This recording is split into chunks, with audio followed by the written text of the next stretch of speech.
Hello and welcome to today's video on high altitude investing. In today's video, I'm going to be teaching you guys about buy and sell walls and the order book and market depth. So let's get right into this.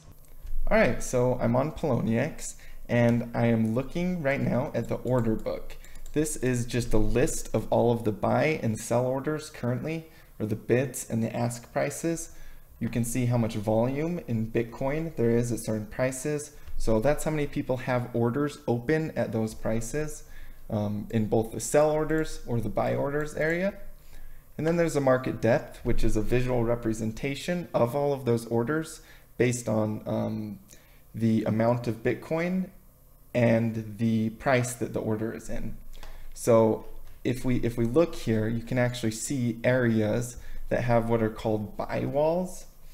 And it's basically just support at that price in the market because it shows that people potentially would want it for that price with like a larger amount of Bitcoin, right? Because if you look here, that you have a Bitcoin jump of about 100. So there's 100 more Bitcoin. So there's a lot of Bitcoin buy order right here, which kind of shows you that if it goes down to that price, you can expect a lot of people to be buying it, at least currently. Now, this is changing all the time, constantly, right? So the orders are constantly changing. People are closing their orders, canceling them, all types of stuff, right? So this is constantly moving with the market. So you can't use it as like a super long-term representation of data. It's just what's happening right now. But you can kind of use it to see what people are expecting in prices.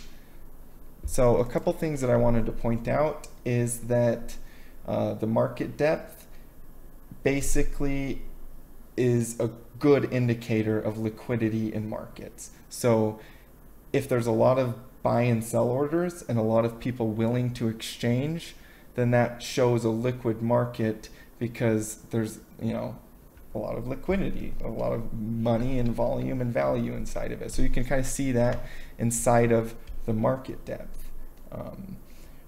And another thing, like I mentioned, is they are prone to manipulation. And so basically what can happen is a whale or somebody can hold out on putting their order there. They can use API calls on Poloniex to hold their order until it hits a certain price and then drop their order. So there's a lot of ways that they can kind of dodge the order book if they're trying to hide it, or so you have to understand that it is prone to manipulation. Another thing is it operates off panic usually. So basically people are panicking to put buy orders in and stuff. So you'll see like a huge buy wall, or it just has a lot of panic factors inside of the way that it functions, because it is a live indicator of people putting their money in. So if somebody's like really scared, they might throw all their money in a sell order and you'll see that panic.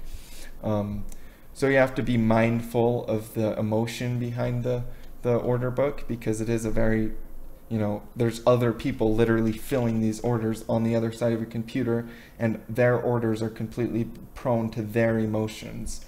So that's something you have to be mindful of. There's also reverse psychology involved. Sometimes they'll try to make it look like there's a lot of buying coming in when really they're just trying to sell it out.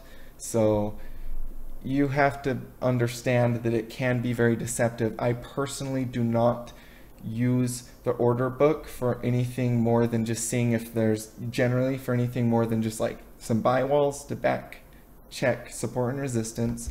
So if I'm looking on a chart here and I'm like, ooh, this price right here at 1683 is a Fibonacci support. So we go and we look at the price. This is Monero on Poloniex. Come on, a little bit of lag here. We go and we look at the price on here. What was that again? 1687. We'll go with that. So if we look at 1687 on the buys here, so there is an increase. Well, let's see. Yeah. So right below that, there's an increase in buyers. See that increase, this little hump here? So right below it, at like 16.4, you see an increase in buyers. So that is a little bit of order book support off that Fibonacci support that you can see in the chart. So that's something you can kind of use as back checking support. And then again, the other thing I like to do is the amount of buy orders or sell orders. If you see a huge amount of buy orders in the market depth, you know that there's a lot of bullish players in the market. Very little sellers and a huge amount of buyers in the market is bullish. And if there's a lot of sellers, you can see that pretty quickly too with the market depth. And then, there's the sell walls and the buy walls. Like I said, areas which you can expect the price to drop if it hits it, or areas you can expect the price to pull back up off of a low if it hits it. So right here, if you were looking at the order book, you may have seen an increase in volume right here that would have bounced the prices back on the upside. Or right here, out of these lows, right, you see that increase in the order book live. So those are some things that I watch as far as that goes. And, again, the well play, there's also fake walls, again, prone to manipulation, basically. And so, yeah, those are things that I watch out for. Now, like I said, I use the order book personally on a very minimal scale, just to back check the amount of volume and the amount of buyers or sellers there are, with just looking at here and looking at how much volume there is. Right here, some BTC 1100, some BTC 1500. So like I'll look and see how many buyers or sellers there are in a market as far as the depth goes. And then again, back test with support and resistance on to see if there's buyers or sellers at that support or resistance. So that's how I personally use the market depth, and I hope that you guys learned something from that. Thank you for watching today's video on high altitude investing. I hope that you learned something. Let me know if you have any questions in the comments. Hit that like button, and I will catch you guys in the next one. As always, stay profitable.